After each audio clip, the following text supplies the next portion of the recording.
Wabarakatuh. Kembali lagi dengan saya Bapak Aan Widianto.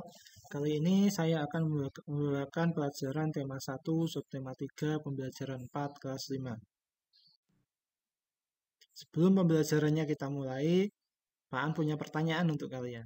Pernahkah ketika bangun tidur lehermu terasa kaku? Nah, ini seperti gambar ini. Apakah pernah? Coba dipikirkan.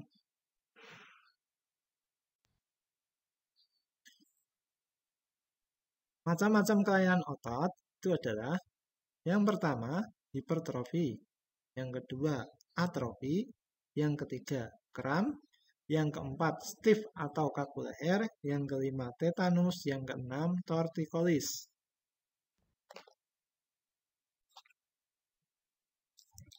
Nah, kita yang pertama, hipertrofi.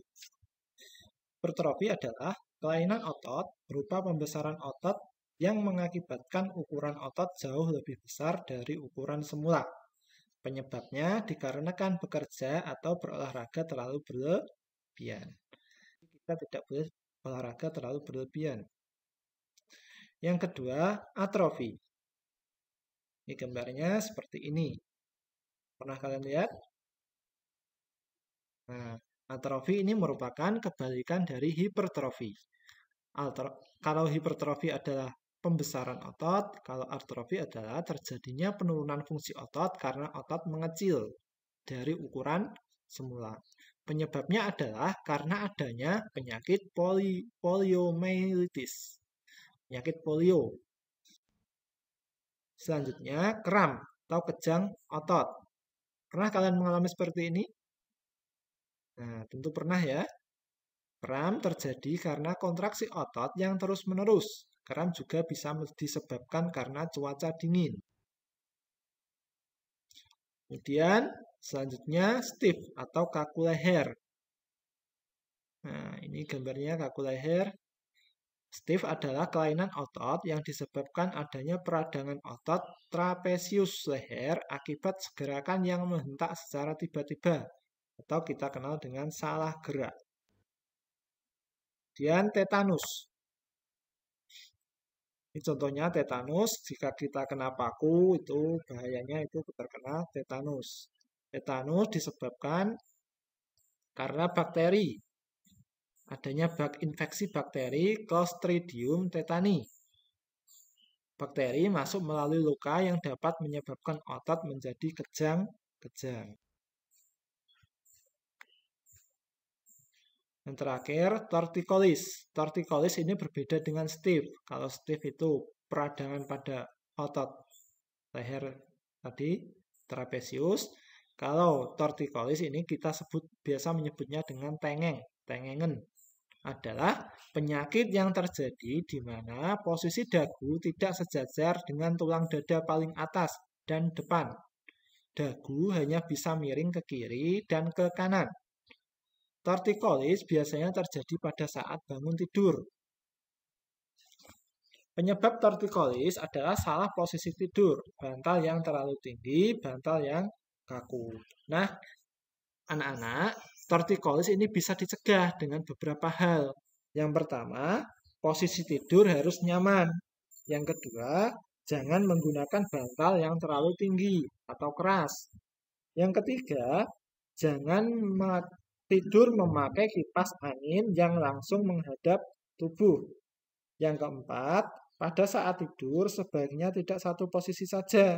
Jadi, bisa miring ke kanan, bisa miring ke kiri, dan bisa terlentang. Yang kelima, tidur jangan di atas kasur yang keras. Usahakan kasurnya agak empuk, ya. Selanjutnya kita simak komik. Komik adalah suatu bentuk karya seni yang menggunakan gambar-gambar tidak bergerak dan disusun sedemikian rupa sehingga membentuk jalinan cerita. Ciri-ciri komik. Ini ada beberapa, ada 6 ciri-ciri komik. Yang pertama, menyampaikan cerita. Jadi, komik itu adalah pesannya memiliki sebuah pesan atau informasi yang disampaikan menggunakan teks dan gambar. Yang kedua, syaratnya adalah proporsional. yaitu keberadaan gambar dan teks yang berimbang, membuat pembaca komik seakan-akan terlibat dan berperan langsung ke dalam cerita. Yang ketiga, menggunakan bahasa percakapan. Bahasa yang digunakan adalah bahasa sehari-hari yang mudah dipahami. Yang keempat, biasanya bersifat kepahlawanan. Umumnya, isi cerita komik akan cenderung membuat pembaca mempunyai rasa atau sikap kepahlawanan. Selanjutnya, penggambaran watak secara sederhana. Penggambaran watak dalam komik dibuat secara sederhana agar pembaca mudah memahami isi cerita dan menangkap pesan yang akan disampaikan dalam cerita. Selanjutnya, menyediakan humor. Humor itu adalah lelucon. Kata komik berasal dari komik yang berarti jenaka. Humor dalam komik disajikan secara lugas, sehingga akan mudah dipahami pembaca dan biasanya humor yang disajikan sering terjadi dan ada di masyarakat. Nah, sekarang ini ada contoh komik. Ini ada gambar yang pertama, ada burung yang jatuh. Gambar kedua, ini ada seorang anak yang melihat. Ya ampun, kasihan anak burung ini. Pasti ia terjatuh dari sarangnya. Nah, ini yang ketiga, anak ini berusaha untuk menolongnya. Aku harus mengembalikannya ke sarang. Burung sekecil ini belum bisa mencari makan sendiri. Nah, gambar yang keempat ini adalah anak mengembalikan ke sarangnya. Selamat beristirahat burung kecil. Gitu. Anak-anak, sekian materi pembelajaran kali ini. Kurang lebihnya mohon maaf. Wassalamualaikum warahmatullahi wabarakatuh.